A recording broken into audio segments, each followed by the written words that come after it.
I want to thank many of you in the room. I don't use your names publicly, but thank you, many of you in the room who participated in the work that I'll talk a little bit about today. I started coming up to Lake County in 2008 for a report I did for Brookings. Let me click to my slide here. I'm a non-resident fellow at Brookings, and my co-author at the time, Ben Roth, who knows many of you as well, we came up and started spending time with a handful of organizations, and the R&D work that provided led to this book, which came out this summer. I was at the University of Chicago for a long time, and we moved to Seattle about 4 years ago to be closer to my wife's family. It was a hard move, partly because I'm a Midwest person, but also I had built so many good connections here, and so many with so many organizations, so many leaders, and to walk away from that was really difficult, both in this county, other counties in the metro, and in the city. And so thank you to those who participated. I want to thank the other several hundred executives and senior leaders across the 3 case study sites who participated in the project. Your time is so precious and valuable. To give it to me was really deeply appreciated, and I hope the work honors the work you do. I used to think that because I grew up in a low-income family, my parents didn't go to college, that I was certified to talk about poverty and to talk about need. And I think over the course of my career, I've realized that I have benefited from all kinds of privileges as a white male that I'm aware of sometimes, but others that I'm not aware of. And to talk about poverty research and to talk about policy is also a source of privilege. Coming together as a community to talk about our collective obligations to address poverty and need is also provides us with positions of privilege and power. And so I hope that we can reflect on those privileges as we think about solutions that will work for everybody in our community and the voices of those who are often left out. And I just say that at the beginning because it's important to me as someone who has a career studying poverty and social policy to kind of be that self-aware about those matters. Today I'm going to talk just about a few things. I'm going to try to keep to my time allotment. Maggie's going to hold me accountable. I'm going to talk just a few quick definitions to make sure we're all on the same page. I'll talk a little bit about suburbanization of poverty, some national trends. I'll bring it down to some local data, and then we'll spend some time talking about the safety net response and gaps, and then pathways ahead. And there'll be a panel and Q&A, and I'm sticking around, so I hope I can talk with all of you afterwards. I'm here for quite a bit today. The project itself is multi-method. What that means is I'm using data from lots of different sources. So if you open the book, you'll find some tables and bar charts, but there's also lots of in-depth interviews. There's lots of context and detail from case studies in the metro regions of Chicago, Los Angeles, and DC.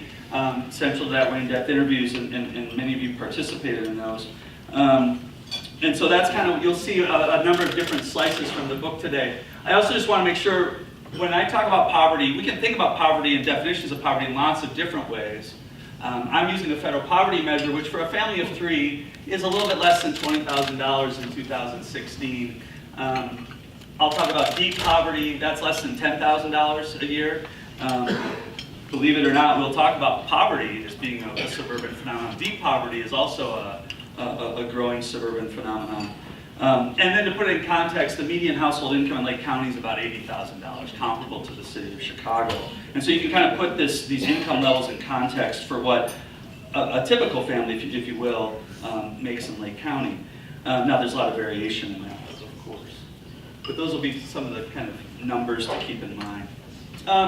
This is kind of a core chart in the book. And I'm going to spend a few minutes on this chart, and then I'll spin to some Chicago data.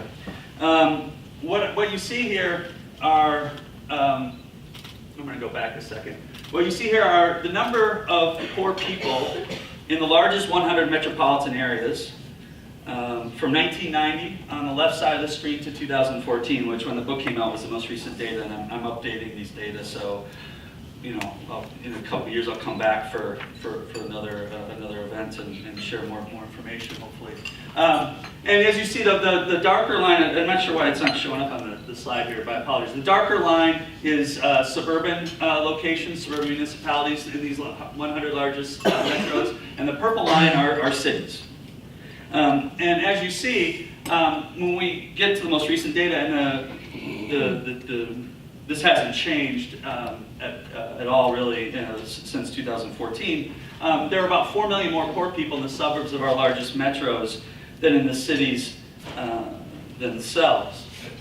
And that's striking. It kind of runs contrary to maybe what many Americans think about poverty in America. For those of us in this room, this might not be surprising.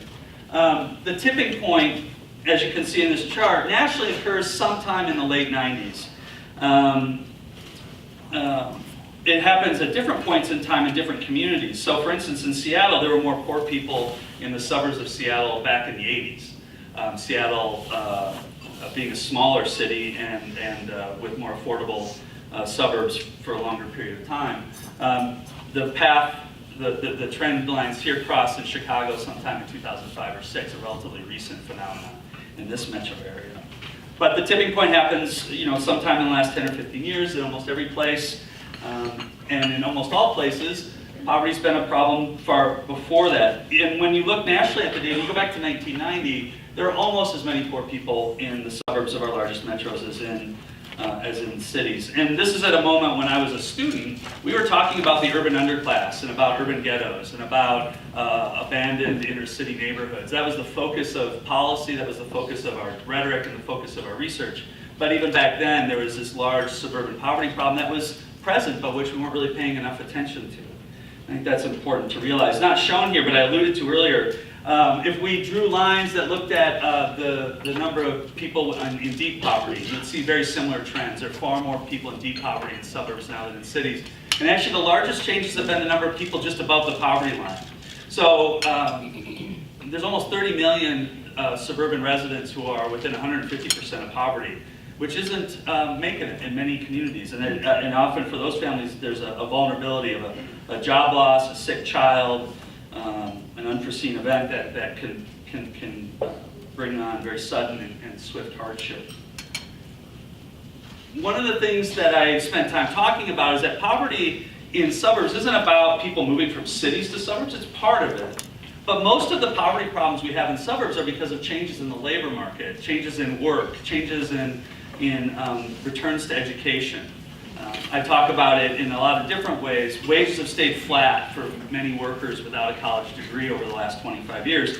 Many families where the parents may have been able to find a good job with just a high school degree, the children of those parents can't find a good job with just a high school degree today. And what you see is that the poverty population growth rate, the increase in the number of poor people from 1990 to 2014 is about 3 times the rate of population growth. So some of this is about people moving from cities to suburbs. Some of this is about immigration, but a lot of this is about people becoming poor in place and about having less opportunity or diminished opportunity over time. By contrast, when you think about cities, the growth rate in poverty has increased about twice as fast as the population rate. So cities are becoming poor. And this is one thing I also want to emphasize. It's critical to thinking about steps forward. Even though poverty problems have become more serious and severe in suburbs, in all suburbs, inner tier, outer tier suburbs, poverty hasn't stopped being a problem in cities.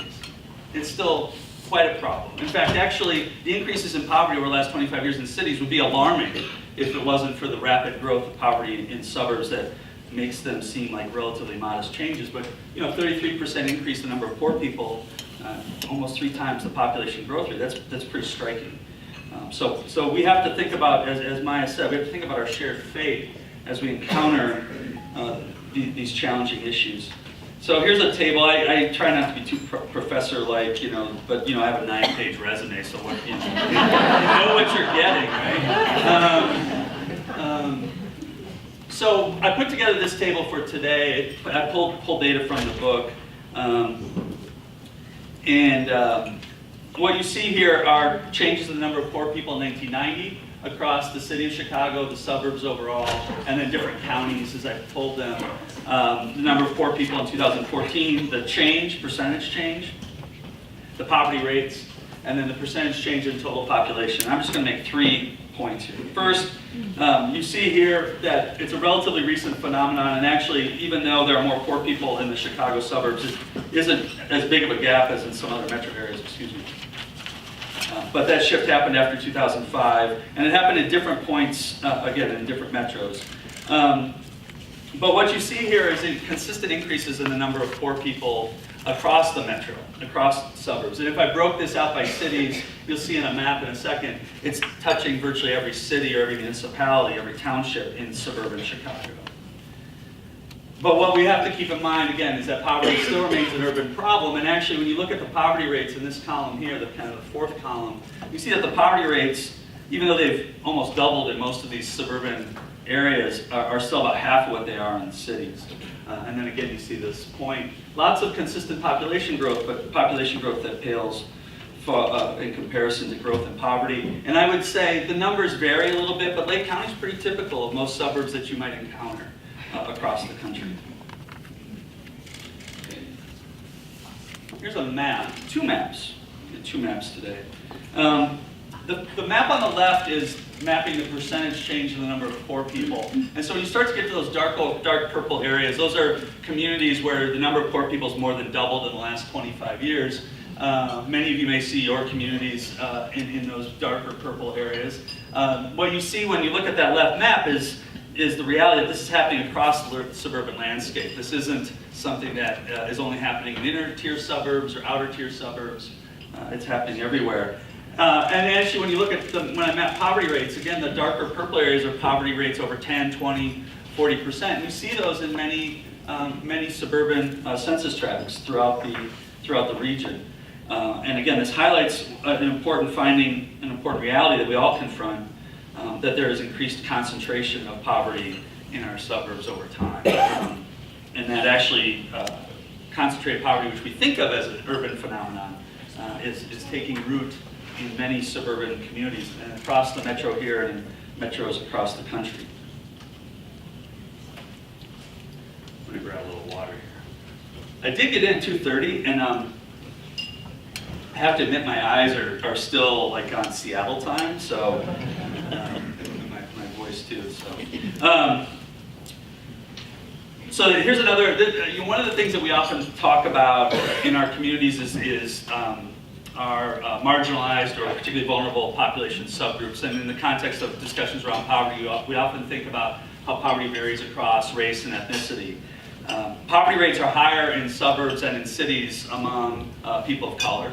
That's not news to us. That's been a trend that's been present for a long time. But I think what's important when we talk about the suburbanization of poverty is to be mindful that poverty is affecting all our communities and people from all races and ethnicities. I just put up a couple different columns here. The percentage of the poor who are non-Hispanic white in 2014, who are Black, African American, and the percentage who are Hispanic. And you see there's quite a bit of variation across the metro, but this is not just a problem for people of color. In fact, in many suburban communities, a large share of the poor are non-Hispanic white. And again, that kind of runs counter to some of the conceptions that we have about poverty. In the book, which the Lake Forest bookstore has kindly made available outside, I'm again humbled by that. In the book, I talk about these demographic trends as being important for demographic reasons, right? It's important for us to understand how our country is changing. But there's also two other reasons I highlight in the book about why we need to think about the changing geography of poverty and its demographic realities. And in part, the first reason is because it challenges our conventional thinking. Typically, reflexively, instinctively, we think of poverty as scholars, as citizens, as policymakers, as advocates, as being an urban phenomenon that primarily affects communities of color. And we think of suburbs like in the Ferris Bueller Day Off, John Hughes kind of scenarios as these affluent, predominantly homogenous white communities. And we know that's not true, but this conventional thinking is really powerful. It informs our news media, it informs our scholarship. I don't have the table, but you looked at a chart of the number of books and articles that academics publish that mention the word suburban poverty in the same text. Not even in the same line, in the same text. You would find a handful over time. It's not something that even as scholars link together. But the conventional thinking matters for a lot of reasons. First, it overlooks a lot of substantial need and deep poverty in all places. It promotes what I argue in the book to be biased understandings of poverty, not just about the racial composition of poor people, but also about the normative behaviors or the deservingness of the poor. When we think of poverty as an urban problem, we think of it as a problem for others often, and not for our neighbors, our friends, our families. And therefore, we often think about the responsibility for others, for other communities, other places, other cities. And in the end, the combination of our misunderstandings, maybe some of our biases, and our belief that poverty isn't a problem for our communities undermines public support for the safety net, both public and private components, both charitable philanthropy and government programs at the federal, state, and local level. So this matters, and it matters because how we think about poverty shapes how we act and how we interact. The second reason, and the piece that brought me to Lake County, was to understand how the safety net was coping with suburban poverty. And to talk about that, I want to give you a little 3-minute primer on the safety net to make sure the terms I use are clear and that we all understand the programs and the acronyms that I throw up. I talk about kind of 4 core safety net programs in my work.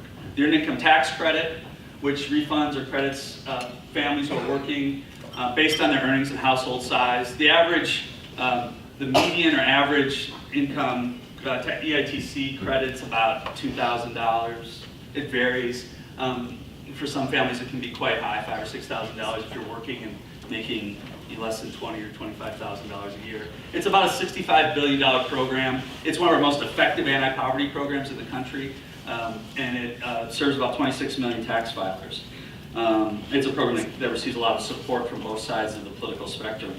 Another program I spent time talking about is SNAP, which used to be food stamps. It serves about 45 million low-income households, mostly children, elderly, and individuals unable to work due to disability or limitation, but there are working age adults on the program as well. The average monthly benefit is about $465 for a family of 4.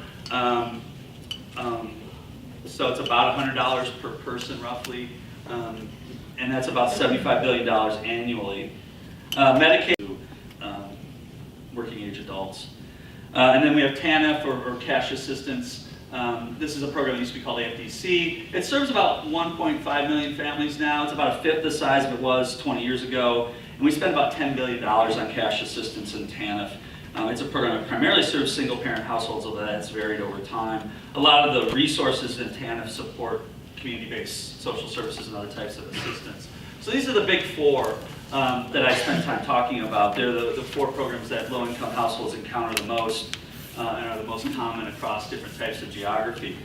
In addition to these public assistance programs, we have a strong national network of community-based nonprofit organizations that spend about $100 billion a year on emergency assistance, housing, education, employment, behavioral health. When you throw in public providers of these services, places like the Department of Health locally or the Department of Community Development, that number gets closer to $200 billion a year of support services for low-income families to help them grab the next rung on the ladder, find a job, find a house, provide coverage or health care for their families. They're publicly funded programs, but again, often delivered through community-based nonprofit organizations. Many of you are part of the safety net. It's a really critical part, and again, an often overlooked part of our safety net. We don't think about this. Prior to the recession, our spending on human services was much larger than these 4 programs at the top. Now, as many families are still having a hard time getting back to their pre-recession levels, those programs up on top have expanded, EITC and SNAP in particular, and so now we spend about the same amount total on human services and these other public assistance programs. One of the things that the book then spends time talking about, and I talk about this a lot when I'm out in communities, is our safety net. Even though we think of it as a federally funded safety net, and to a large extent it is, it varies quite a bit from place to place. And so where you live really shapes what access to resources you have, whether it's through community-based organizations and faith-based organizations or public assistance programs. There's quite a bit of variation. And some of that relates to local resources, local political will, the presence or strength of local philanthropy. And so one of the consequences of the increase of suburban poverty is that not all communities are prepared or interested in providing assistance to low-income people. And I'm going to slide through a couple slides here real quick.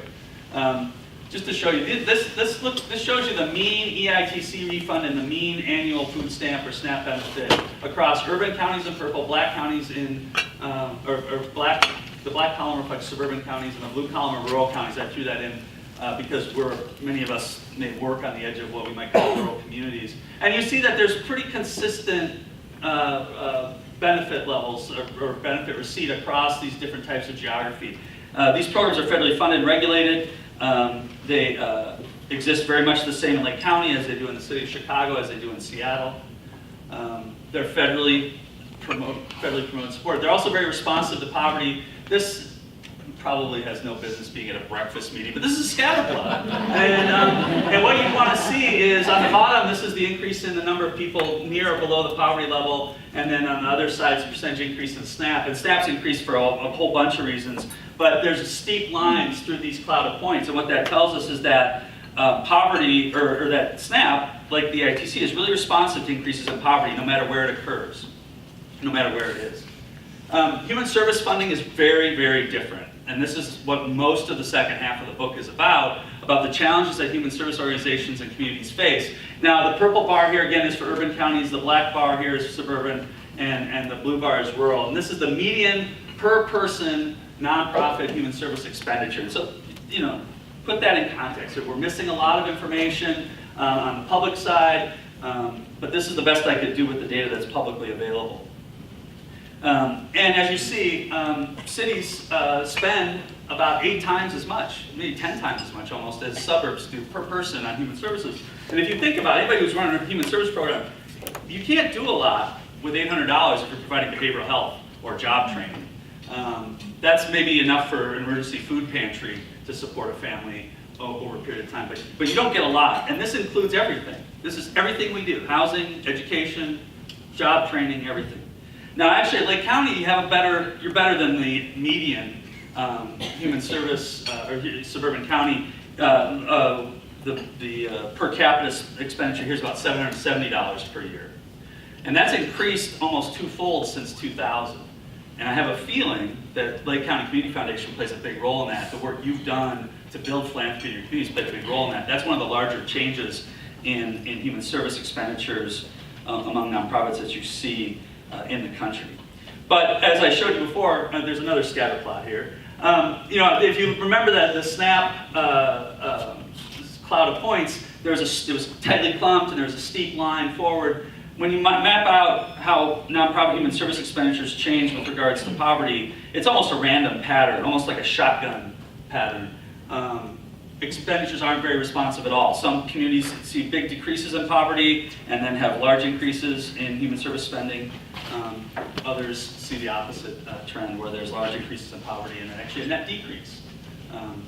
So our nonprofit human service safety nets are not always as responsive as we'd like them to be, even though we've made great strides in some communities. There's lots of reasons for this. I'll move through these fairly quickly. Oftentimes, suburbs lack both public and private funds or capacity. There are challenges of fragmentation and distance. I don't think this person's in the room, but one of your peers, when I first started doing this work, told me that she served 300 and some different municipalities in this region, dealt with many different school districts, tons of different municipalities. That fragmentation is difficult to navigate as a community-based organization. The distance alone is hard. There are limited economies of scale as a result of the distances and the low densities. There are competitive pressures that are present, where communities are hesitant to provide more because there's concern that maybe we'll attract more poor people. The perception gaps are really prominent, and all of you have told me stories about how hard it is to generate concern and interest in these issues in our community, how hard it is to tackle, to raise funds. Volunteers and dollars go to the city, or they go to Appalachia, or to other parts of the country. They go globally, where poverty problems are severe as well.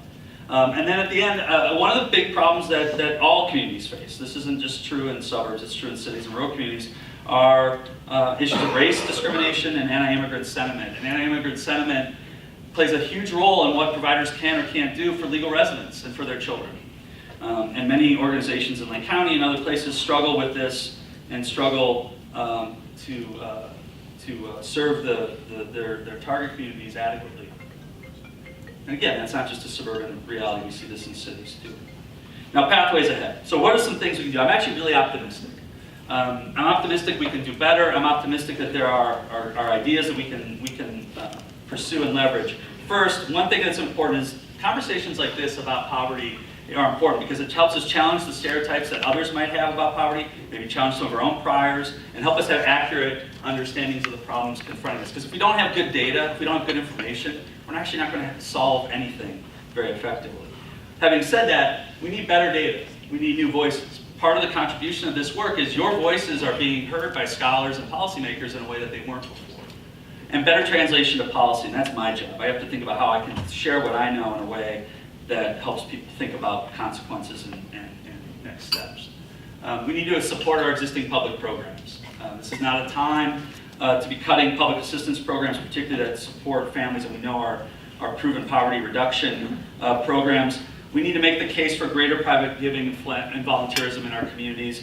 You do this work every day. It's hard, and we need to leverage more effort in this area. We need to tap into our communities of faith.